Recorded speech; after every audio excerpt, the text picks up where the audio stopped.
Hi guys, so in today's video I'm going to take a quick look at EQ and how you can use it in your tracks, and some tricks that you can use as well to make your tracks sound slightly different. So the EQ that I use quite regularly on all my tracks is the FabFilter Pro Q2.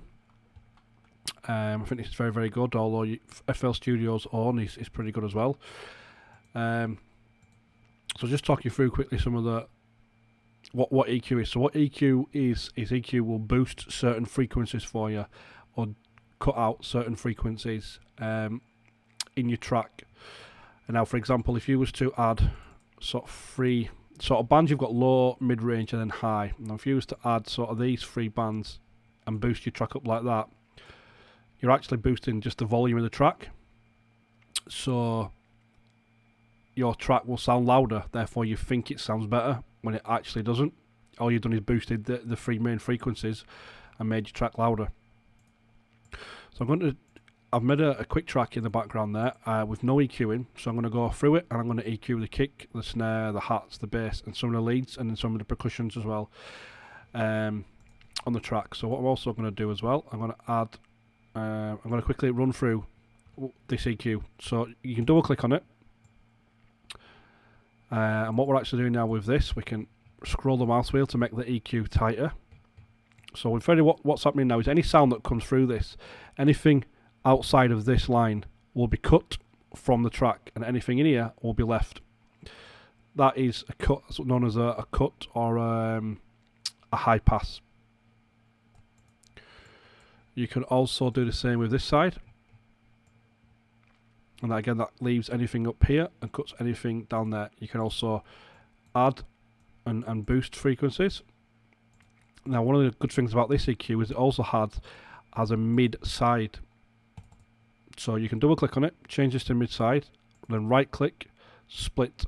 So what you've got now is this is the mid of the track. So you're actually, for example, you could cut, say, any of the middle of the track.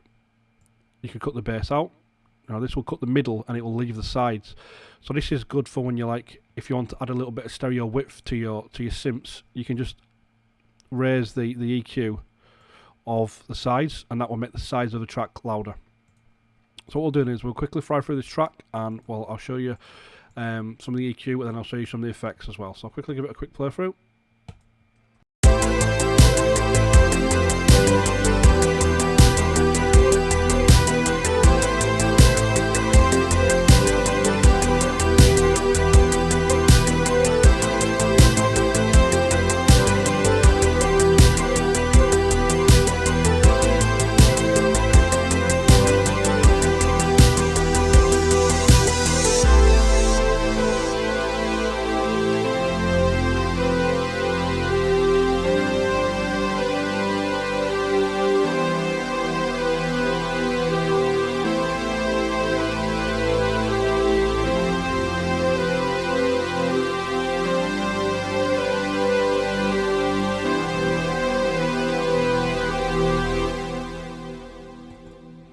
Okay, so that's a quick run through the track. So we'll start with the kick. So let's solo the kick.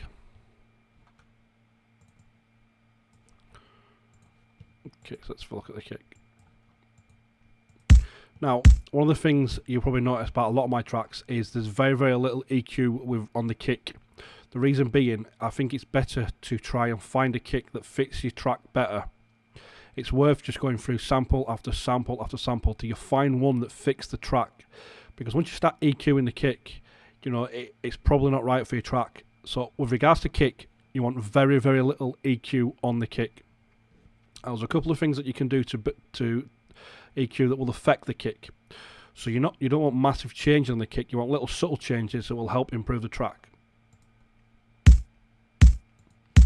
So the three main areas of the kick that you can EQ is these three main areas here. So this one here will obviously boost the overall bass, the boominess of the kick.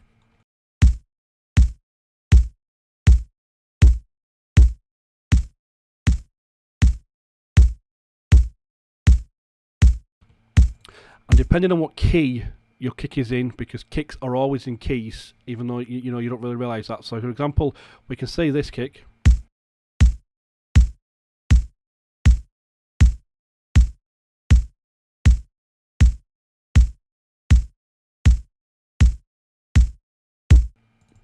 So this kick is hitting, its peak is hitting around 60 hertz. So therefore this is about A sharp.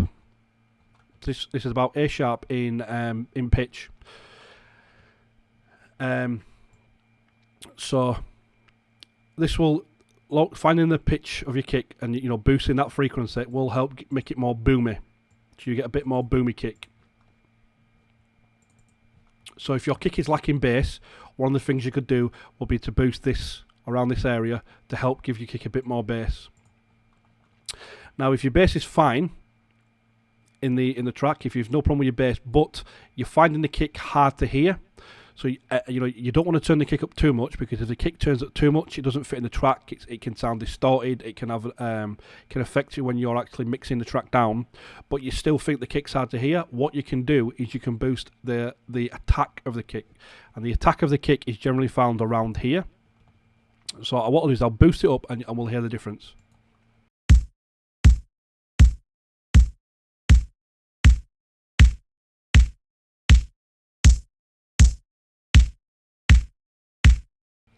So there, the attack of the kick, this is hitting here. So when we look at the kick, there isn't a lot of attack. So that's why there's a lot of bass coming through, because the attack would normally be here.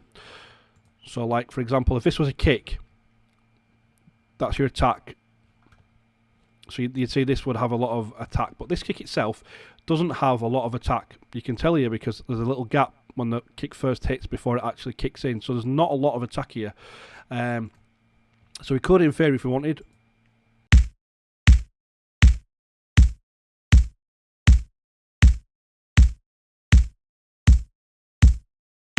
so you can hear exactly what that's doing. That's giving the kick more presence in the mix, more presence. So we got this will boost this will boost the bass and make the kick have more bass in it.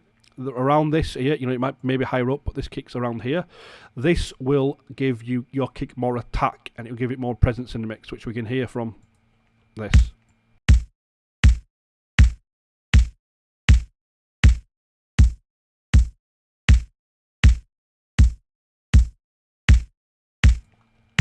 So the last frequency that we're going to look at with regards to the kick is around here, around the 400-500 hertz sort of area. This frequency is gives the kick, it's like a boxy sound. If it sounds like really boxy, if that makes any sense. But we'll have a listen and we'll see. We'll take it out and we'll take it in, and we'll sort of show you what it can do.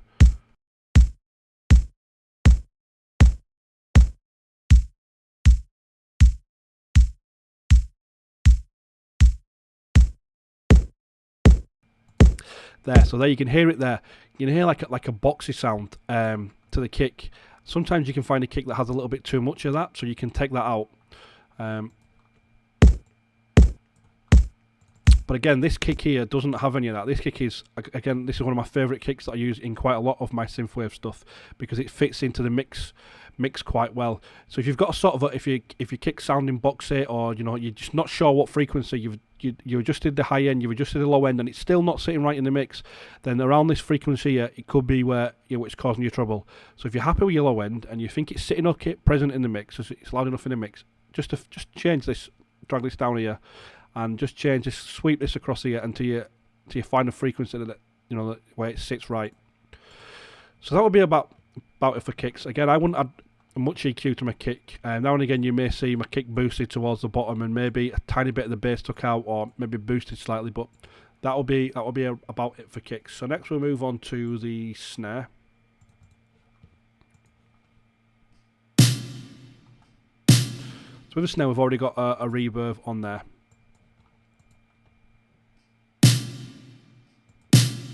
Straight away what we're noticing when you get the snare, even though it's hitting around here, the snare's hitting around here, we've got all this noise down here. So all this sub that we don't need in the mix. So what you need to do apart from your bass and your kick, everything else, you need to sweep this out. You need to cut this out of your track, because otherwise this is unwanted noise and this builds on top of your bass.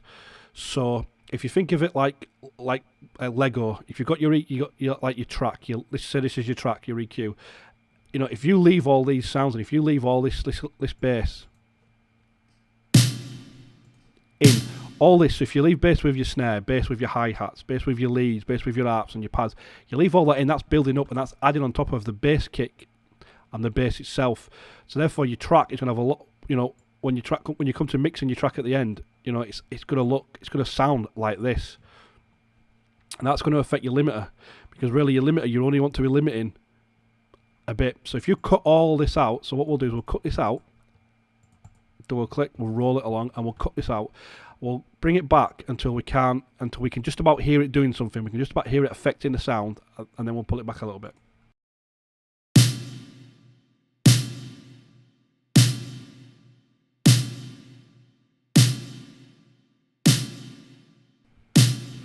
There. So there we can actually hear now that it's affecting the actual sound. So what we'll do is we'll just bring it back a little bit.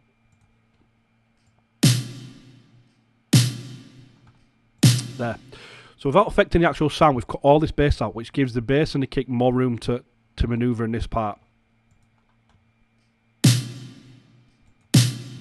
So what frequencies, what can you do with your snare? So obviously you've got your hit point, and you've got the sort of high end part of things here as well. So if you want your snare to be more prominent in the mix, you would boost around here, so we can see where it's hitting.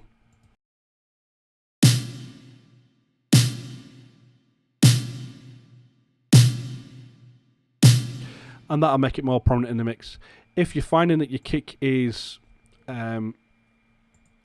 if your kick sounds a little dry or a little quiet, or a little like there's no sort of high end in it, so it sounds sort of very basic. You can add a bit of high end in it to make it stand out a bit more, make it shine through.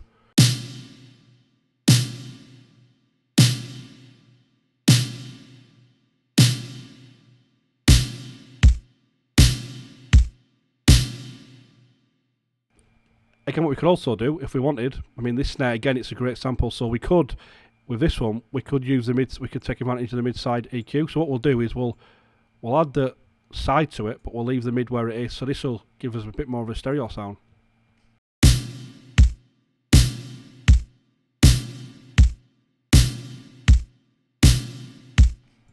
Straight away it's sounding sort of more stereo-y. You can hear the sides of the mixer is a lot more brighter than the actual snare itself. So we'll leave it like that for now. Then we'll move on to the hi-hats.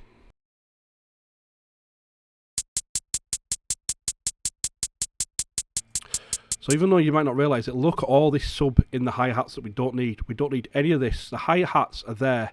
Mainly around this area is where you want the hi-hats to be sort of hitting.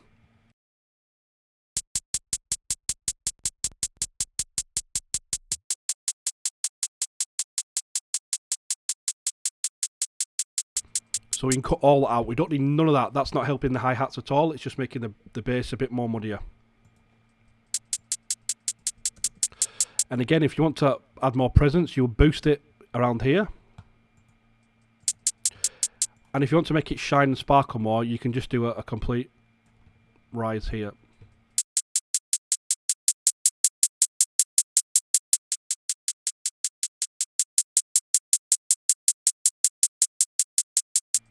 So the hi-hats will boost again. Remember, when you're boosting, anytime you boost, you're actually making it louder. So now we've boosted, we actually still have to pull back on the volume.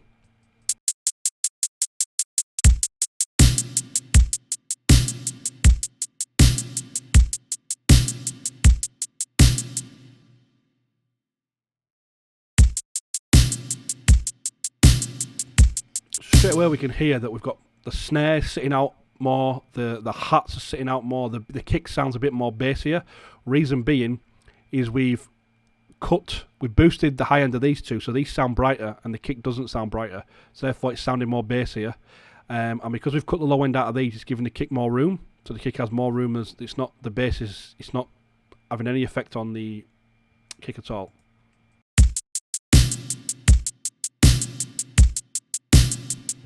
So now we're going to move on to the bass itself.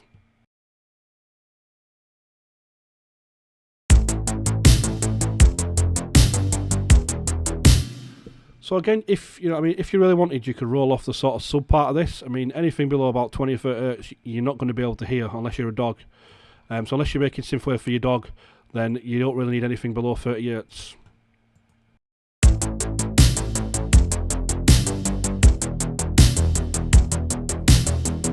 And again, depending on what key you're tracking, you could even bring it back more. So obviously you can boost a couple of frequencies to look at here now. We don't need any of this, so we could take away some of the top end.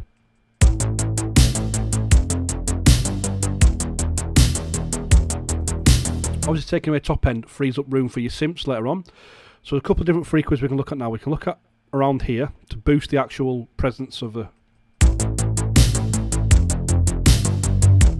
This will make it more bassier, or we can add it more presence by it boosting somewhere around here. We'll just see.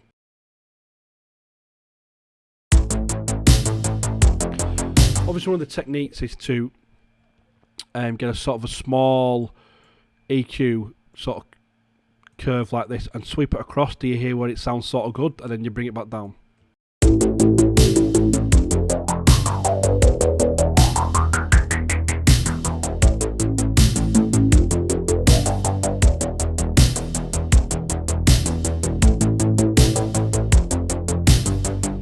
There, so we could bring the kick out a bit more there. Now one of the things you need to remember when EQing sounds is that don't always solo it and listen to it, because you could EQ it and it could sound absolutely fantastic soloed, but it might not fit in your track. So once you've done any EQ adjustments at all, play your full track together and work on the EQ while the track's playing.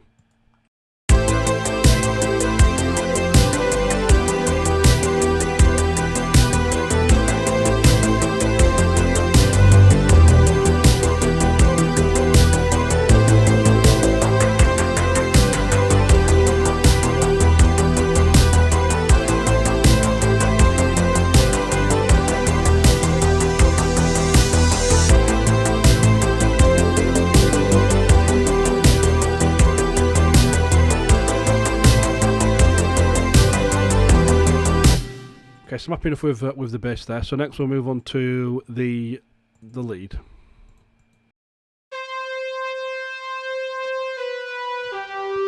So again, first things first, let's cut off all this low end. We don't need any of this at all.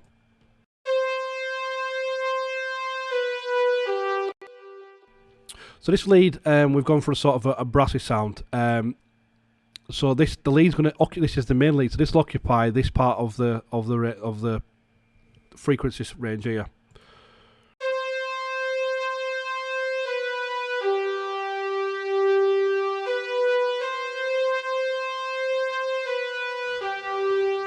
So about 500 to 1000 is sort of this frequency range of this track, of the lead. So what we do is when we look at EQing other synths, we would make sure that we may be cutting a little bit out of there so it doesn't conflict with the lead. So if we go straight onto the pad.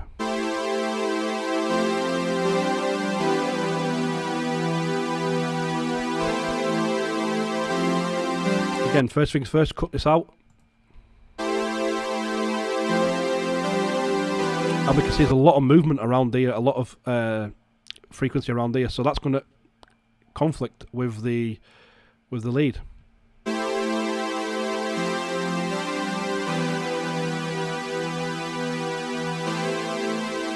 So we cut that bit out of there, and then we're going to make this prominent a bit further down here. We're going to boost it up around here.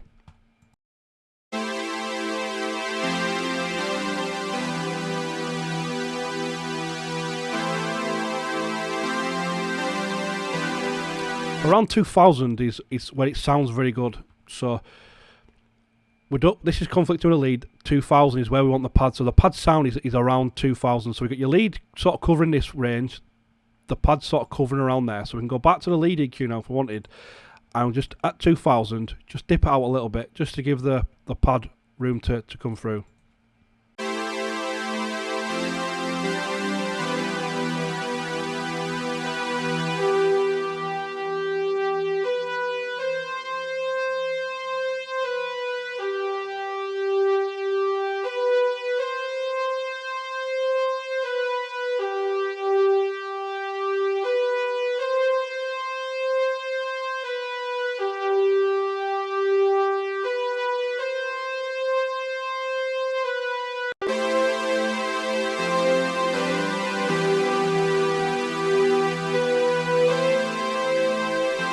now what we're finding that the lead is sitting on top of everything, and the pad's just complementing that a little bit higher up the range. So when we put all those together, and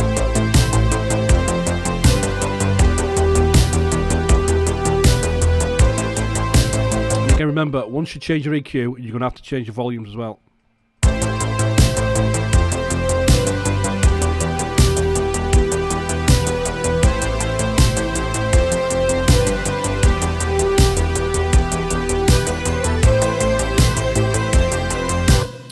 So now let's move on to the ARP.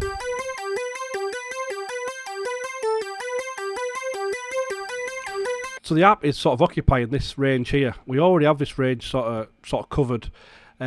Realistically, we want something around here. So I want this ARP to cover higher up the scale. So what I'm going to do first of all, I'm going to try it an octave higher.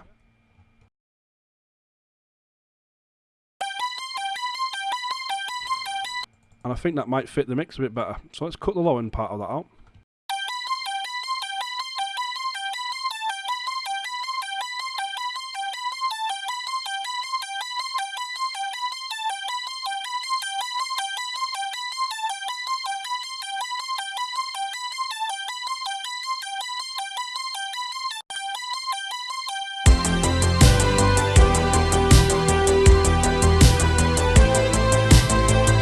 Again, so now that's just sitting right on top of the mix. It's occupying sort of quite up towards the high end.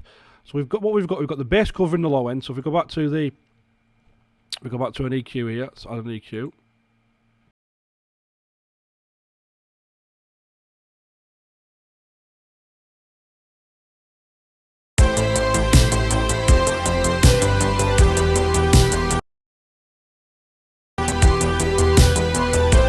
So the bass is covering here.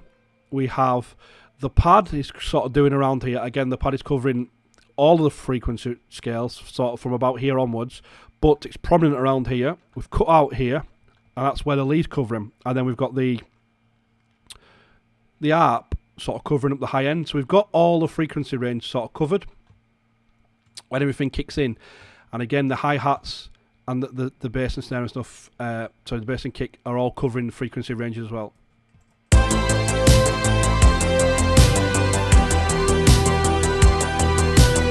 What we're actually hearing now, we're hearing that the track sounds a lot clearer, a lot louder, because we've cut out unwanted frequencies, so the track sounds clearer, it sounds a lot louder as well. So let's look at this low pad here.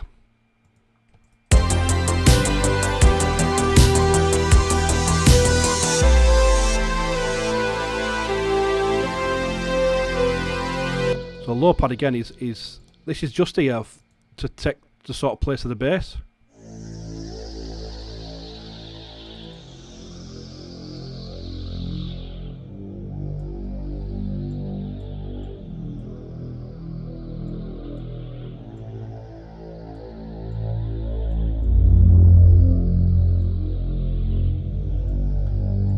So we boosted the bass frequencies, we can hear it's distorting quite nicely now. We've cut the high end of it out, so that's going to give you a nice sort of distorted low pad sound.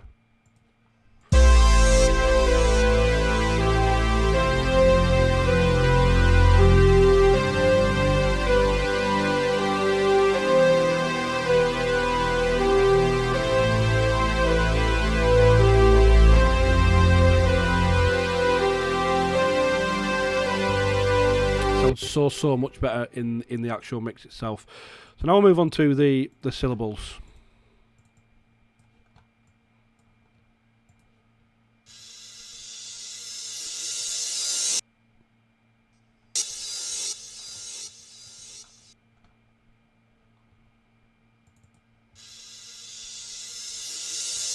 Again, a lot of unwanted low bass frequencies we don't need.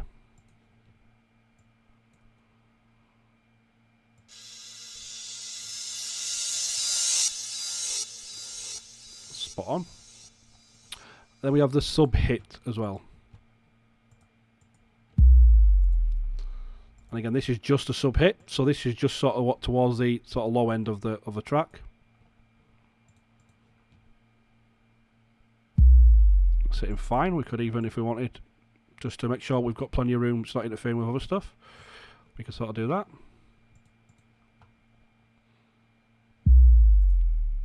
got it. Spot on.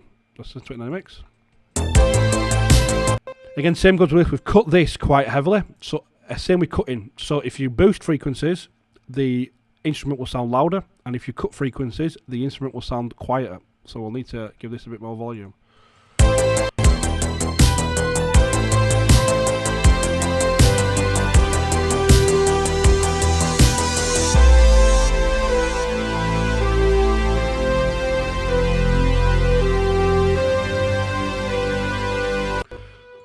So that's sort of it really on it, sort of EQ. I'm going to show you a couple more things. So we're talking about the master EQ. On your master EQ, you do not want big boosts. If you're giving anything over 1 or 2 dB, then there's something wrong with the mix in the track. So when mastering, you shouldn't be boosting over 1 or taking away more than 1 at a time. So if I was to boost this and think, oh yeah, it sounds good there, nah, you've boosted by 2, you're boosting too much. So therefore go back and look at your mix. Make sure everything's sitting right in the mix. So the master EQ, you can cut under 30 Hz and you can cut sort of above 19,000 Hz. We can't hear anything above 19, well, sort of about 20,000, and we can't hear above below 30. So again, unless you're making music for your dog, you can get rid of them frequencies. And maybe sometimes around there, if the mix is sounding a bit muddy, so looking at the bass now, the master, if you're not got enough bass in your track, I'd go back and I'd look at the kick, I'd look at the bass again and make sure you've cut all the frequencies out, and then maybe EQ or layer your bass or your kick to make sure there's enough bass. If your mix is sounding a little bit muddy, then around here, you could maybe take off a little, maybe minus 1 dB of the sound if it sounded a little bit muddy. Around about there. I know that's what's a lot of my tracks I would tend to do, is just take away a little bit there. That'd be it really. Now we're going to look at, so I'm going to show you some techniques you can actually use with the EQ. So we take this pad for example. One of the things we can do is we can add another EQ in. We can boost it, we can make it sort of very, very thin.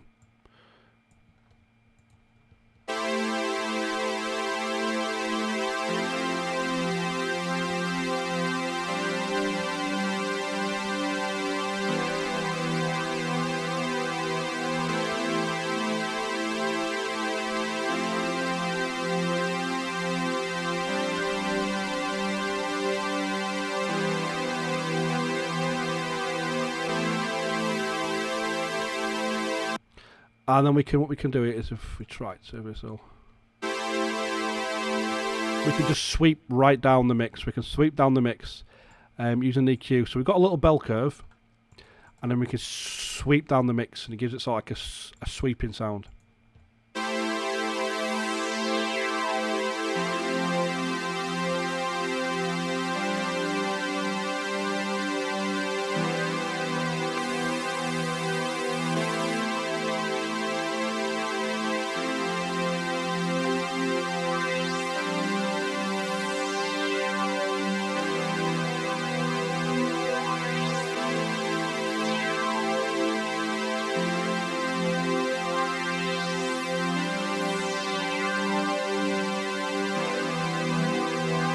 So we've got a nice sort of resonance frequency sound. That's a great effect you can use on your pads and stuff, or even your leads, to make them sound slightly different. So for example, if you've got you've got sort of a section of your track, let's say for example we had this section and you felt it was sort of going a little bit stale, well towards the end you could add something like that in over your lead or over your pad, so it's giving it sort of a sweeping sound.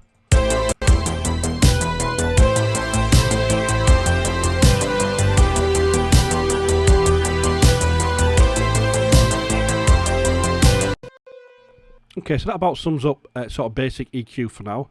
I will look at EQ in more detail in another video, but this for now is basic EQ. So I've given you sort of examples of what you can, if you mix, how to improve your mix by using EQ, and what to look out for, what frequencies are clashing. So like I said, like if your kick is too bassy, or there's not enough, it's not present enough in the mix, or if your hi-hats sound too dull, or if your lead and your pads seem to be clashing, there's one way you can sort of, like a jigsaw, sort of put them together as sort of a jigsaw sort of thing using the EQ to make them fit better.